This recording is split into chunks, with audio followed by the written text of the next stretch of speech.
Okay guys, hello, welcome back. Hi. We have started week 2, recovering a sense of identity. This week has been a lot, to say the least, because it actually hasn't been a week since I did week 1. It's been like 4. As you can see in the other clips, I started reading the chapters at the beach for my artist date that I went to, and I finished up the chapter when I came back, so now we're here. And it has been quite a few weeks, to say the least. A lot has happened, but we're back on track, and I'm so happy and excited to be starting the artist way again. Hopefully I don't wait another month before I start again, but that's neither here nor there. It's a journey. But so this week it has been about recovering a sense of identity. So it's all about going sane. That's like the first subtitle of the chapter, going sane. And it's just all about combating those blurts in your head constantly. Like every time there's a blurt, you have to have an affirmation for it. And it's just like throughout your creative process, there will be upcoming blurts and periods of self-doubt where you have to get through, and you have to have the affirmations ready for it. So it's just about saying like going sane is just as hard, or just as just feels almost like going crazy, because your mind is being pulled in 2 different directions. You have to like relearn who you are and relearn how you talk to yourself. So that's what this first part of this chapter was about. So yeah. So I did finish reading. So she talks about avoiding the first think, which is like, you're starting to do good in your creative journey, in your new found creative endeavors, and instead of going back to the old ways of thinking before you get blocked again, you have to make sure you're ready with your affirmations, so that your first think is not going to crumble you down and put you back into the self-doubt of being blocked. So that's really what this part was about, which really helped me. I was having my first, second, third, fourth, and fifth thinks, and my affirmations did help. Okay, yeah. So, and this was really interesting to me. She said that self-hate commonly appears under the mask, commonly appears under the mask of self-doubt, which was really surprising to me. I didn't really think that like I would take it that far. Like, if you're doubting yourself, that means you hate yourself. But honestly, it kind of does make sense, because like if you really truly loved yourself deep down and you had confidence in everything you do, you wouldn't have that self-doubt arising every time. And every time I had self-doubt, I would be taken aback and say like, oh my god, I'm hating myself right now. I better stop it. So it really put like a fire under me to really do my affirmations and really mean them, because I don't want to hate myself. I don't want to think like that, like thinking that I'm hating myself because I'm doubting myself, but it does make sense. So I feel like that was a really good analogy to make. So it really lit a fire under my butt to like not, have self-doubt.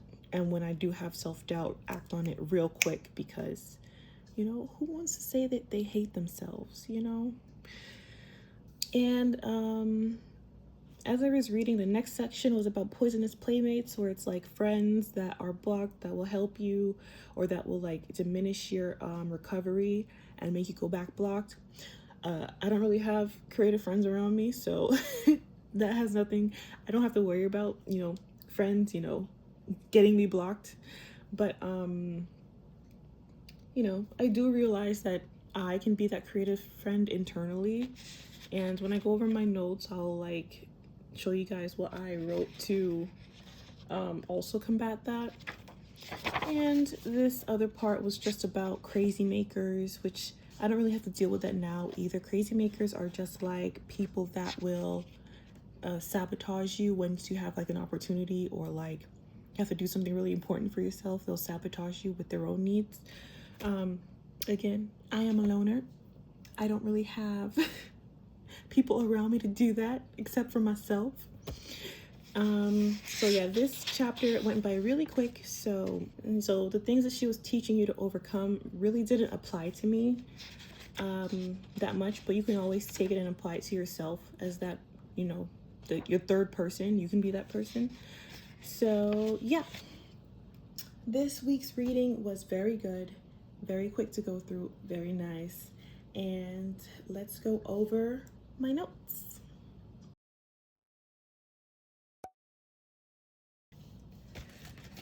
All right, so for the first section, I'm just going to go through this kind of quickly with my notes, but the notes are pretty quick because most of it didn't really apply to me. So the first section was going sane.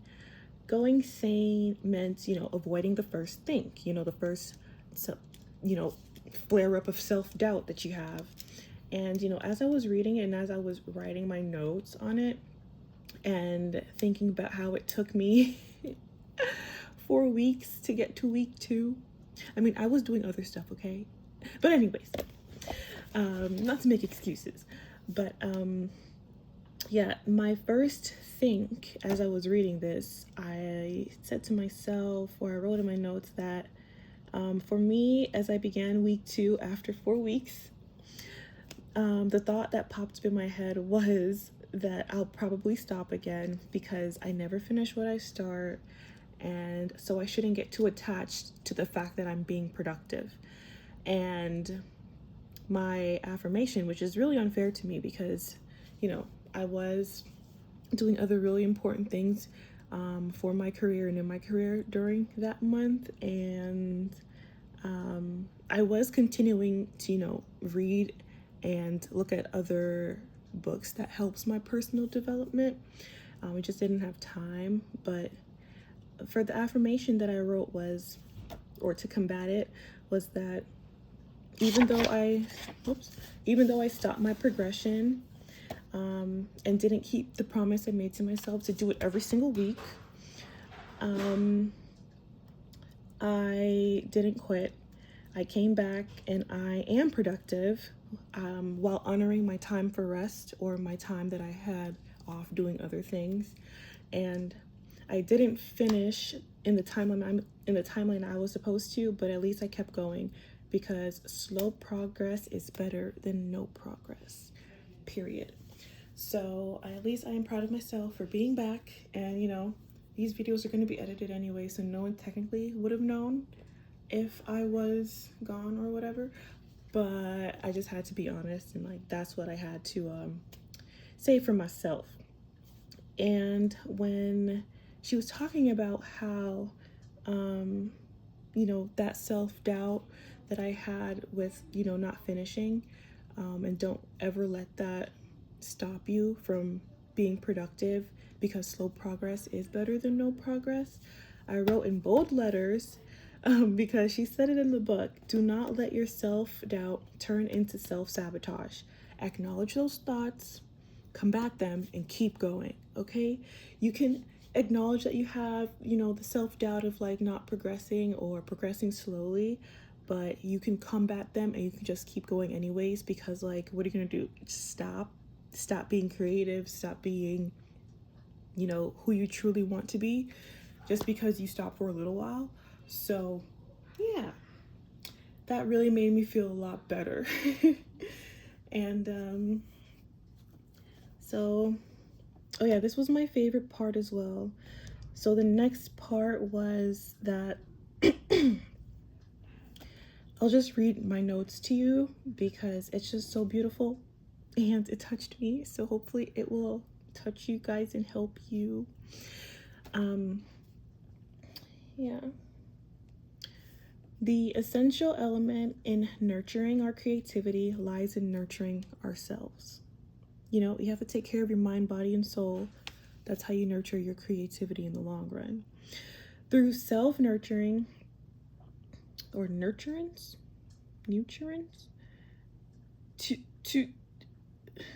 through self-nurturing, we nurture our inner connection with the divine.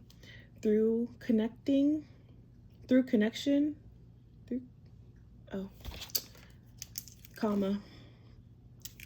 Through connection, our creativity will unfold. Paths will appear for us. We need to trust the divine and move out of faith. The universe has gifted us with creativity, and our gift back is to use it. Do not surrender your time. Do not let your fears and second thoughts derail you. Draw a sacred circle around your creativity and give yourself the gift of faith. Trust that you are on the right track. You are. And this really spoke to me because I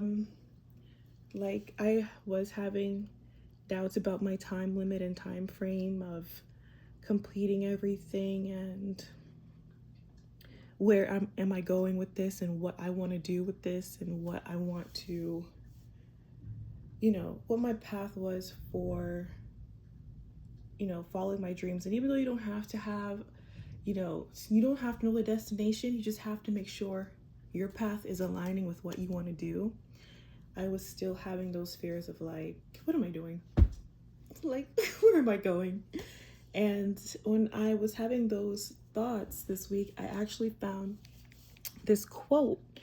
And this quote really, really helped me put things into perspective.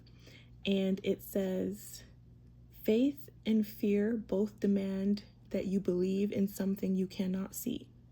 You choose. So, yeah.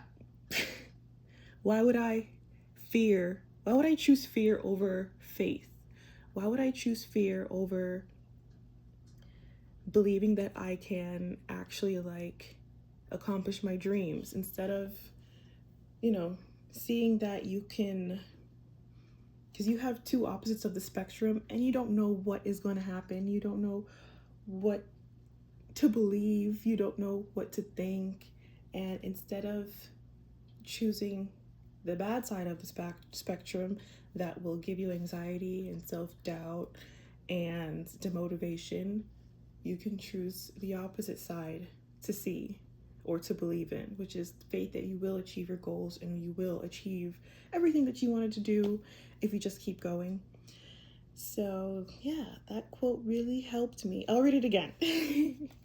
Faith and fear both demand you believe in something you cannot see. You choose. So yeah. And I choose to believe that I will achieve my goals. Because it's easier that way. Why would you live in anxiety and self-doubt and fear when you can not? Right? So yeah. It's crazy how some of the things that align in this book I see in my everyday life and aligns with what I'm already thinking for that week. Yeah. Anyways, it's crazy. All right, for the next part of this chapter, it continued to talk about, that quote, that saying where it's energy goes where attention flows. Energy flows where attention goes. And it told a story of this grandmother. Actually, I forgot, but it was just this woman that her life was just, going to shit. Her, excuse my language, her house was probably getting repossessed. There was no, good feelings in her life, and she still chose to look at all the things around her and be grateful and find beauty in them. Just like her garden, her flowers outside, the sky. And when I was like going through the month where, I was not doing my artist way, I was also going through just a bit of a hard time. And even throughout my spiritual process and spiritual journey, I realized that, sometimes I don't have the stability to make it out with a positive mindset. But this really reminded me that all you have to do is focus on the now, because now is where you are safe in the present moment. The quote I wrote was, that really spoke to me. Survival lies in sanity. Insanity lies in paying attention. The quality of life is in proportion, always, to the capacity for delight. The capacity for delight is the gift of paying attention. So what that means is, the reward for attention is always healing. Attention is an act of connection.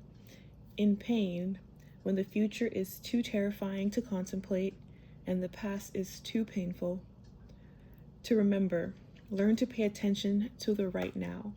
This precise moment is a safe space. So, when your anxiety falters between thinking about the future and worrying about that, thinking about the past and worrying about that, you always have to anchor yourself in the now and look what you can see, look what you can hear, what you can feel, what you can touch, and that will calm your anxiety and will center yourself in the present moment. And that's what I have been practicing, is just to live in the now, because I read that the now is the only thing that really exists, relatively, because the future doesn't exist and the past is just your memory and of your mind, whatever your mind constructs. So the only moment that actually exists is the present. And if there's nothing happening in the present, obviously that's where you should try to remain with your focus. You shouldn't have to worry about everything that you can't see and that isn't here anymore. So just do yourself a favor and try to ease up the anxiety off yourself, and just to live more holy, because life is holy. not holy, but like holy.